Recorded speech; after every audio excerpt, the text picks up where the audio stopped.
Imola, San Marino, Emilia Romagna Grand Prix. Yeah, that's it. Yep, let's get started.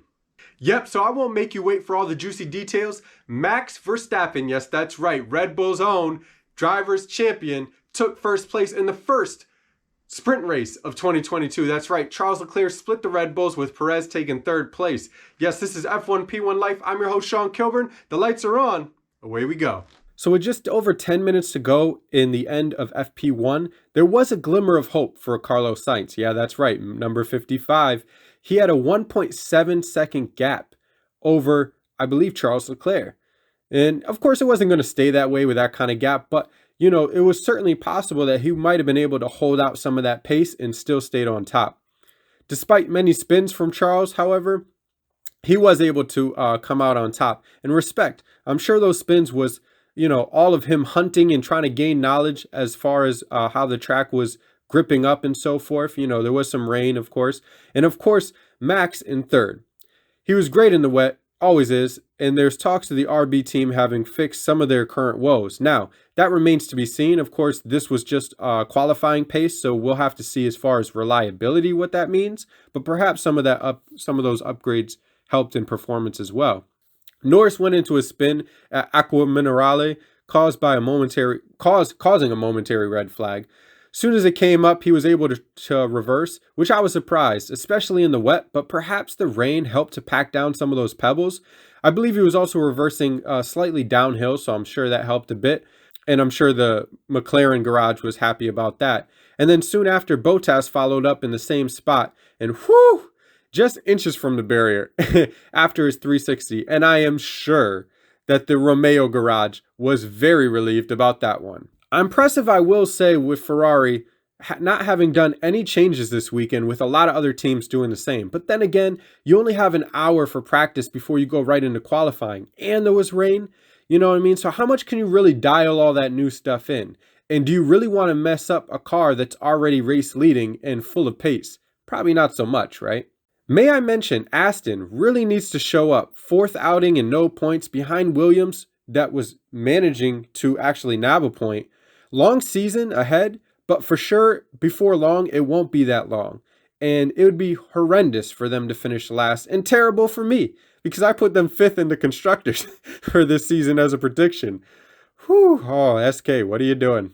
Hey, there's still hope. There's still hope. Mercedes and Hamilton keen to get a lap in right away in qualifying. I think that was a good move. Given any time for giving time for any minor adjustments they may need, and to be able to just stick a time on the board. With the track drying out, there's still a good chance that someone was going to go beyond the edge and red flag it at any time. With 3 minutes left into Q1, Albon blew his rear brake and luckily still made it back to the pits, and red flagged, of course.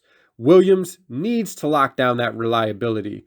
And small mistakes. Plenty of opportunity to capitalize on weekends like this, especially if there's going to be rain and so forth, but not when you're having issues like that.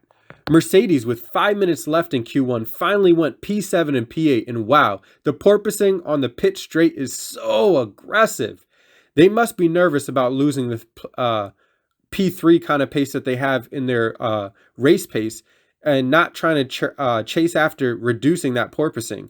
You know what I mean? But how much is that going to come into play over the long season? I mean, at some point you think you need to get rid of it, but how much are you willing to give up in the short term as well? Hamilton at P16 with 1.5 minutes left goes on a flyer and manages P13. Yes, okay, not that incredible, but you know what I mean? At least out of drop zone. But then he dropped back down, and on his last left with no time left on the clock, grabs P14. And what a save. Big ups to Aston too, with P10 and P11 at that point. So Q2, rain is coming down and about 5 minutes left, and Sainz puts it in the wall. Yeah, that's right. The terrible part was he didn't even need to do that. He was 0.6 up on his teammate. P2, very big shame and terrible for Ferrari having to, have to go ahead and fix that. Sainz really needed to come out of the gate firing, and he kind of was. He was already in that position. He was doing well, so Very big shame. The white lines were definitely giving them problems out there with the track kind of slippery still. K-Mag put it close to the wall. Just a tad, managed to get it back out and back on the track with 9 minutes to go. Same spot as Norris and Bottas went off. Haas Garage jubilant that he kept it alive and undamaged. And believe me, Haas wants all these points. And, if they're able to stay away from bad situations like that, they're going to be well deserving of them. VMAX lucks out, puts on the yellow when there was a yellow flag in the third sector, and he came just around. He did look immediately like he lifted right as he was passing the car and as he went through the yellow, but ever so slightly. But just 7/10, he gets the pole. So, in the first place, he had a lot of pace to go with. But, those kind of situations are nip and tuck when it comes to what the FIA is going to do. But on replay, it looked all right. And, he's lucky to grab it. But still, he was there. He made it happen on that lap. So well deserved. Lando went slightly in the wall in Aqua Minerale and Max kept pole. Yeah, that's right. He was able to clinch pole with that with not much time left. First since Abu Dhabi last year, which was surprising. So, yeah, congrats to Max. Now the sprint and my thoughts on the race mañana. So, of course, McLaren showed up with Norris P3 and Ricciardo P6. Although him and Bottas were experiencing issues earlier in the day and they couldn't really get much practice. So how their cars would hold up, it was, all to see in the race. K-Mag, P4. Yes, that's right. Russell was fastest in the morning practice. So what does that mean for Mercedes' unusually decent race pace? I'm not quite sure. Hopefully something, but we'll see. Well, they dropped back quickly when it was lights out and away we go. Charles nabs P1 over Max, and Guan Yu goes into the wall halfway through due to Gasly shunting him. They kind of touched each other, kind of a first lap incident, but very unfortunate for him. On the restart, it was relatively calm. Sainz finally made the move on Alonso for 7th at turn 1, and then Perez returned the favor on the same way to Magnussen the next lap on the pit straight. And then he did the same to Norris 3 laps later. DRS very strong on this circuit. It makes you wonder if only one DRS is great enough for this circuit to have close racing here. Mick passes Vettel on lap 15 with 6 laps to go, at which point you have to think the medium tire choice wasn't too bad because softs probably were starting to deg at that point. However, other than Latifi on the mediums, everyone else was on softs, and K-Mag lost 3 positions at that point. So in that time, you wonder, if he had just stuck on softs, would he have only lost 1 or 2 places and have no need to try to push at the end to make up that ground with slightly more grip on the mediums at the last stages? I kind of think the softs might have been the better choice at the end, but that's hindsight. In the final laps, Max makes up ground in DRS territory, makes the move on lap 20 of 21 on Charles, dropping back quickly to the point you can't even imagine that Charles was going to be able to make up that with just 1 DRS straight and with Max deploying all his battery, I'm sure, on that straight to cover. And as they crossed the line, Charles was 2 seconds down for the last lap. In Ferrari, yes, number 16, Charles splits the Bulls, as I said before, for the podium. Congrats to Mick for a P10 finish, but so bittersweet because he doesn't get a point for it. Yeah, that's right. This is the sprint. That's right. And so there's only points up to P8. I will say Ferrari deg deep in the laps for tires appears to be heavier than the Red Bulls this season, which if you're leading and all things are the same, you would think that you'd be better off than the Bulls with having a slight disadvantage, you know what I mean, in the dirtier air and so forth and trying to push. So you have to think that degradation on the Ferraris is fairly significant in those late stages. For me, the sprint overall was good to see more racing, but wasn't very eventful. You have to question whether it's a looking glass for tomorrow as far as how the race is going. You would think that it must be perhaps not that great, but who knows? Tire strategy and a few folks hoping to hold on to higher positions like McLaren's, Romeo's, the Alpines, and even the Haas looking to get in there and have elbows out may cause for some spicy moments, so we'll see.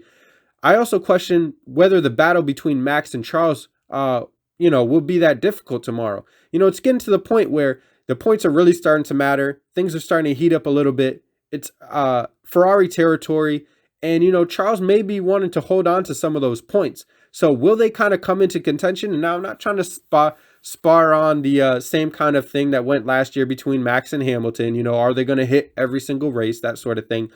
I don't think it's going to be intentional whatsoever, but I just think, you know, they're going to know that there's not that many moments for having your elbows out and kind of battling for position.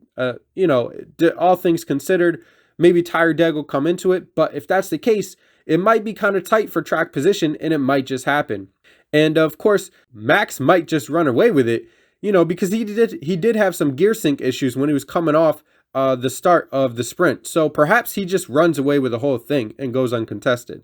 Mercedes were nowhere, and with such a short distance, any potential race pace they may be having within that Merc wasn't that actionable. So, you know, we'll see how that works out with stops tomorrow. And congrats to K-Mag for nabbing a point, and pat on the back to Sainz for having a clean sprint on home territory and grabbing P4. Much needed points and much needed performance from him. Now, as far as my predictions, I am going to go Perez, Sainz, Ricciardo. Yes, that's right. I think there's a good chance that Max and Charles, you know, end up touching tomorrow. And I think Ricciardo is going to have some major performance and a little luck on his side, and is going to slip past his teammate as well. And the Haas, I think they're going to have going to be up there. I think overall it's going to be a mixed bag at the top and for the podium. I will say I think both Mercs may be able to grab a point here. It's going to come down to strategy, strong drive, and a little bit of luck. But, you know, that's how Mercedes usually gets it done. But, you know, they're still going to be kind of far down the order. And I'm going to actually predict K-Mag and Mick both finish in the points. Yes, that's right. And Alonso ahead of the Romeos. So those are my predictions for tomorrow. All right, so while the sprint race wasn't the most electrifying part of 2022 thus far, that doesn't mean that tomorrow's race, yes, that's right, we have a GP tomorrow in Italy, won't be that great. There could be some tire degradation that comes into effect, so we'll see how that plays out. And we never know. I mean, there was rain on us Friday. Maybe we'll get a little bit of that tomorrow. I haven't seen the forecast, but you never know. We can always hope for it until it throws us some spa-like moments from last year, and then we're like, oh, what is this rain situation? So anyway, yes, I'm looking forward to tomorrow's GP. Leave those comments down below what you thought of qualifying, what you thought of the sprint race, what you think for tomorrow. And as always, hit that subscribe button. Be sure to smash that like button as well. Help me bring more videos like this to all of you out there. Again, this is F1P1 Life. I'm your host, Sean Kilburn. I'll see you guys next time.